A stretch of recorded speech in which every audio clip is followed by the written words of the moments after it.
Assalamualaikum warahmatullahi wabarakatuh. Perkenalkan, nama saya Amalia Hasana dari kelas MN21E dengan nomor NIM 202100800881.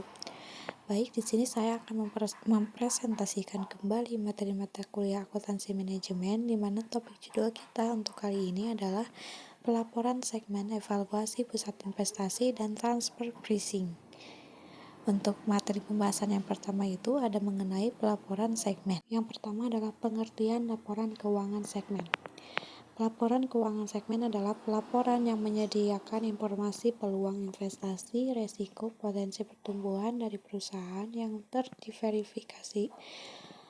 Laporan interim menyediakan informasi mengenai kondisi terkini perusahaan. Adanya laporan segmen merupakan bagian suatu perusahaan khususnya yang beroperasi dalam kondisi yang berbeda dari sebuah industri dan wilayah geografis. Bertujuan menyediakan informasi bagi para pembisnis yang menggunakan laporan keuangan mengenai kontribusi laba, skala relatif, tren pertumbuhan dari berbagai industri dan wilayah geografis yang memungkinkan para pemakai laporan keuangan dapat terjadi sebagai berikut. Yang pertama itu ada laporan keuangan segmen dapat menilai risiko dan imbalan perusahaan secara lebih baik. Kedua, adanya laporan keuangan segmen membuat pertimbangan yang lebih baik terhadap perusahaan secara keseluruhan. Dan yang ketiga adalah adanya laporan keuangan segmen sebagai panduan dalam memahami kinerja masa lalu perusahaan secara lebih baik. Yang kedua, definisi pelaporan keuangan segmen perusahaan. Definisi pelaporan segmen terdiri dari 3 segmen yang harus diketahui dalam setiap pebisnis, yaitu sebagai berikut. Yang pertama adalah segmen perusahaan, merupakan komponen suatu entitas yang kegiatannya mewakili kegiatan usaha utama maupun kelompok pelanggan. Segmen ini dapat berbentuk sebuah anak perusahaan cabang, suatu divisi, suatu departemen, dalam beberapa hal sebuah joint venture atau anak perusahaan lain bukan hasil dari investasi. Beberapa segmen aktiva, kinerja, dan aktivitas segmen dapat diketahui secara jelas untuk memisahkan secara fisik dan operasional. Secara umum, aktiva, kinerja, dan aktivitas yang biasanya terdapat dalam entitas yang sama. Yang kedua, segmen geografis merupakan suatu komponen perusahaan yang bisa dibedakan dan memiliki usaha di beberapa bagian atau sekelompok negara tertentu dalam suatu wilayah geografis. Yang ketiga adalah segmen industri, merupakan komponen perusahaan yang harus dibedakan dan harus menghasilkan suatu produk atau jasa yang berbeda menurut pembagian industri atau sekelompok produk atau jasa sejenis yang berbeda, dan terutama untuk para pelanggan di luar perusahaan. Industri dapat dibagi dan dikelompokkan menjadi industri pertambangan, industri transport, industri perhotelan dan pariwisata, industri jasa profesional, dan sebagainya. Lalu yang ketiga adalah dasar pelaporan keuangan segmen, yang menjadi dasar pembagian bagaimana pelaporan tersebut termasuk dalam pelaporan keuangan segmen, yaitu sebagai berikut. Yang pertama, adanya penjualan kepada pelanggan yang tidak mempunyai hubungan istimewa, sehingga memberi peluang dasar segmentasi dasar, yaitu segmentasi jenis-jenis pendapatan sebesar 10% ke atas. Kedua, adanya laba operasi merupakan suatu hal yang sangat penting, sehingga laba operasi atau rugi operasi 10% ke atas dan disajikan secara terpisah. Yang ketiga, adanya unsur penggunaan aktiva merupakan hal yang penting bagi perusahaan, sehingga aktivitas segmen dapat berpengaruh berjumlah 10% ke atas dari jumlah aktivitas yang dilaporkan secara terpisah. Lalu topik selanjutnya adalah yang keempat, aktivitas dan kewajiban pelaporan keuangan segmen.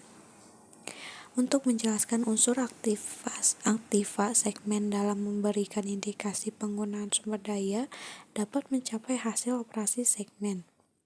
Ketika aktiva segmen merupakan semua aktiva berwujud dan tak berwujud yang dapat diidentifikasi pada suatu segmen tertentu, Bagian aktivitas yang biasanya dialokasikan secara layak digunakan dan dimanfaatkan oleh 2 atau lebih segmen harus dialokasikan di antara segmen-segmen tersebut dengan dasar alokasi. Lalu yang kelima adalah informasi pelaporan keuangan segmen yang disajikan. Dengan adanya pemisahan antara pendapatan dari pelanggan di luar perusahaan dan pendapatan dari segmen lain atau hasil segmen itu sendiri, dan aktivitas segmen yang digunakan bisa dinyatakan baik dalam total jumlah uang atau sebagai persentase dari total jumlah yang harus dikonsolidasikan segmen perusahaan. Dengan adanya hubungan antara jumlah dari segmen-segmen individual dan informasi agregat dalam laporan keuangan dapat dijelaskan dengan menyajikan dan memberikan laporan rekonsiliasi. Lalu yang keenam adalah pendapatan dan beban laporan keuangan segmen. Pendapatan segmen merupakan pendapatan yang harus didistribusikan atau dikaitkan secara langsung pada suatu segmen tersebut. Bahkan bagian yang relevan dari pendapatan harus dialokasikan secara baik. Hasil transaksi pendapatan baik dengan pihak luar perusahaan maupun dengan segmen lain atau cabang perusahaan bisa saja dikatakan dalam perusahaan yang sama. Beban segmen merupakan beban yang harus dikaitkan secara langsung pada suatu segmen atau bagian lain yang relevan dari suatu beban sehingga dapat dialokasikan secara layak sebagai beban suatu segmen dalam perusahaan. Lalu topik yang selanjutnya adalah penyajian dalam laporan keuangan segmen. Berikut ini cara bagaimana kita mengetahui penyajian laporan keuangan dalam setiap perusahaan atau cabang usaha sebagai berikut. Yang pertama, untuk menunjukkan aktivitas dari setiap segmen industri perusahaan harus menampilkan komposisi dari masing-masing wilayah geografis yang dilaporkan. Kedua, untuk segmen industri dan geografis perusahaan harus melaporkan informasi keuangan ini. Bagian pendapatan operasi dan penjualan harus bisa dipisahkan antara pendapatan yang dihasilkan dari pelanggan di luar kegiatan perusahaan dan pendapatan dari segmen lain. Hasil segmen aktiva segmen yang digunakan dapat dinyatakan dalam total jumlah uang atau sebagai persentase dari jumlah yang dikonsolidasikan dan dasar penetapan harga antar segmen.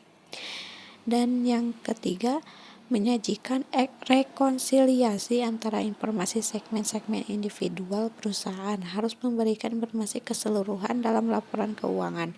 Dalam mengalokasikan bagian aset, kewajiban, pendapatan, dan beban kepada berbagai segmen tergantung pada beberapa faktor, karakteristik unsur, aktivitas yang dilakukan oleh segmen yang menjadi satu dasar alokasi tertentu tidak tepat apabila ditetapkan bagi sebuah perusahaan.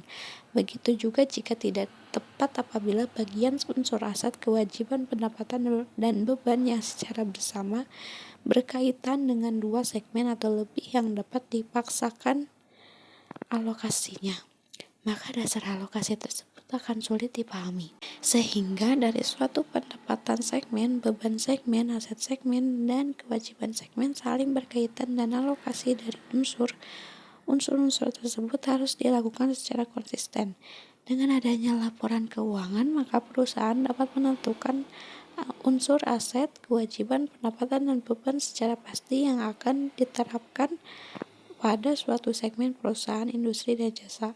Untuk memudahkan dalam pembuatan laporan keuangan perusahaan, industri, dan jasa dapat menggunakan alat bantu seperti software akuntansi jika merasa sulit dan khawatir bagaimana cara cepat untuk melakukan pencatatan dan penghitungan laporan keuangan segmen secara baik dan jelas dan akurat. Lalu selanjutnya adalah B. Evaluasi pusat investasi. Akuntansi pertanggungjawaban adalah suatu sistem yang mengukur hasil dari masing-masing pusat pertanggungjawaban berdasarkan informasi yang diperlukan manajer untuk menjalankan divisinya. Jenis-jenis akuntansi pertanggungjawaban yaitu yang pertama adalah pusat biaya atau cost center. Pusat biaya adalah pusat pertanggungjawaban di mana manajer hanya bertanggung jawab atas biayanya. Dan yang kedua mengenai pusat pendapatan revenue center atau pusat pendapatan. Pusat pendapatan yaitu pusat yang memiliki pertanggungjawaban di mana manajer hanya bertanggung jawab atas penjualan. Dan yang ketiga, pusat laba atau profit center. Pusat laba yaitu pusat yang bertanggung jawab di mana manajer bertanggung jawab atas pendapatan dan biaya. Dan yang terakhir, yang kelima adalah pusat investasi atau investment center, yaitu pusat pertanggungjawaban di mana manajer hanya bertanggung jawab atas pendapatan, biaya, dan investasi dalam akuntansi pertanggungjawaban. Laporan kinerja disiapkan untuk setiap pusat pertanggungjawaban. Pusat pertanggungjawaban adalah unit organisasi yang dipimpin oleh seorang manajer yang bertanggung jawab atas semua aktivitas unit tersebut. Hansen dan Mowen dalam Managerial Accounting pada tahun 2017 halaman 565 menyatakan bahwa pusat pertanggungjawaban Responsibility Center merupakan segmen bisnis yang manajernya bertanggung jawab atas serangkaian aktivitas tertentu untuk tujuan evaluasi kinerja keuangan. Pusat-pusat pertanggungjawaban diklasifikasi menjadi pusat beban, pusat pendapatan, pusat laba, dan pusat investasi. Lalu yang selanjutnya adalah C. Transfer pricing. Pertama adalah pengertian dan tujuan transfer pricing. Harga transfer atau transfer pricing adalah harga yang dibebankan untuk memberikan atau mengirimkan barang atau jasa dari suatu divisi ke divisi lain dari suatu perusahaan baik internal maupun eksternal. Harga transfer biasanya akan digunakan untuk kepentingan penilaian kemampuan menghasilkan laba divisi dalam perusahaan. Terdapat divisi yang menjual produk atau barang dan jasa disebut sebagai penjual dan divisi yang membeli produk atau barang atau jasa disebut pembeli. Sehingga ada dua keputusan yang harus dibuat, yaitu yang pertama adalah keputusan dalam pemilihan sumber atau sourcing decision, yaitu menetapkan atau menentukan di mana produk harus dibeli dari luar atau eksternal perusahaan, atau sebaliknya menetapkan pembelian dari dalam perusahaan atau internal. 2. Keputusan penetapan atau penentuan harga transfer jika dibelikan di dalam perusahaan pada harga transfer berapa yang harus ditetapkan kepada pembeli sehingga tidak terjadi kerugian harga transfer antara penjual dan pembeli. Lalu tujuan penetapan harga transfer. Yang pertama dapat memperoleh informasi harga yang relevan. Kedua, memudahkan pengelolaan harga dan menghindari persaingan harga. Ketiga, dapat membantu mengatur cash flow anak atau cabang perusahaan. Keempat, meminimalkan beban pengenaan pajak, bea masuk, dan biaya pengiriman. Kelima, memotivasi manajer dalam mencapai tujuan. Metode penentuan harga transfer ada 4, yaitu yang pertama metode market price atau harga pasar, kedua metode harga pokok, ketiga metode negosiasi, keempat metode koordinasi atau arbitrage, dan penyelesaian konflik. Sekian presentasi materi yang saya sampaikan. Mohon maaf karena masih banyak kekurangan.